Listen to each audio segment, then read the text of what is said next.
Let's move on to second part and discuss difficult word meanings extracted from this part. First word is orchard. It means a piece of enclosed land planted with fruit trees, यानी बाग या फलों का बाग कह सकते हैं इसे. Second word is hale. It means strong and healthy, यानी सेहतमंद. Third word is hearty. It means very cheerful और खुशगवार कह सकते हैं हम इसे उर्दू में. Fourth word is mulberry. It means a small soft purple fruit or the tree that has these fruit. और उर्दू में इसे कहते हैं शहतूत. Fifth word is hem. It means the edge of a piece of cloth or clothing which has been turned under and sewn. और उर्दू में भी इस प्रोसेस को hem ही कहेंगे.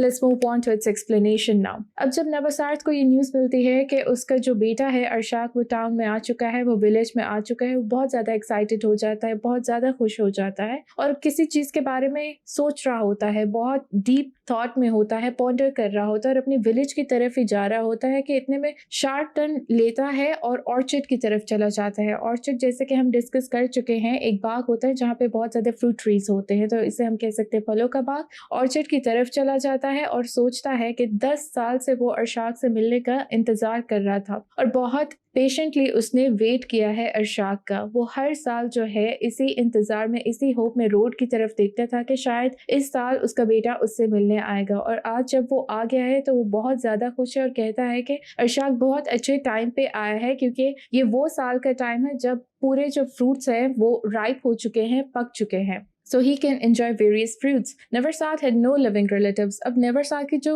लाइफ थी वो एक हैप्पी लाइफ नहीं थी, खुशगवार लाइफ नहीं थी. उसके खुद के कोई बच्चे नहीं थे. अरशाक जो था वो उसका रियल बेटा नहीं था, सगा बेटा नहीं था. एक्चुअल में वो ब्रदर इन लॉ जो थे नेवरसात के और सिस्टर इन लॉ का बेटा था जो कि वॉर में भूख की वजह से दे पास्ड अवे. तो उनके जो बेटा है उसने बिल्कुल अपने बेटे की तरह पाला था. देन ही रिकॉल के ऑर्चर्ड में तो वाटरमेलन्स जो हैं वो बिल्कुल अच्छे तरीके से पक चुके होंगे, तो मैं क्यों ना अरशाक के लिए वाटरमेलन ले जाऊं. वाटरमेलन एक मलबरी ट्री के नीचे उगे हुए थे. नेवरसात वहां जाता है, वाटरमेलन की एक स्टेम काटता है, उसके ऊपर से डस्ट को वाइप करता है और डस्ट को वाइप किस चीज से करता है, अपने कोट की, अपनी जैकेट की हेम से उसको वाइप करता है. हेम क्या है, जो अंदर की तरफ हम कपड़ा दे के सीते हैं उसको हेम कहते हैं. तो अंदर की साइड से वो वाटरमेलन के ऊपर की सरफेस को वाइप करता है और किस चीज को एडमायर करता है, वाटरमेलन की स्ट्राइप्स को. कौन सी स्ट्राइप्स की बात हो रही है, हम देखते हैं कि वाटरमेलन के ऊपर दो तरह की स्ट्राइप्स होती है, light green dark green, light green dark green, एक पैटर्न बना होता है. तो जब वो अपने ऑर्चर्ड का वाटरमेलन देखता है कि इतने अच्छे स्ट्राइप्स उसके ऊपर फॉर्म हुए हैं तो वो उनको एडमायर करता है. Thank you.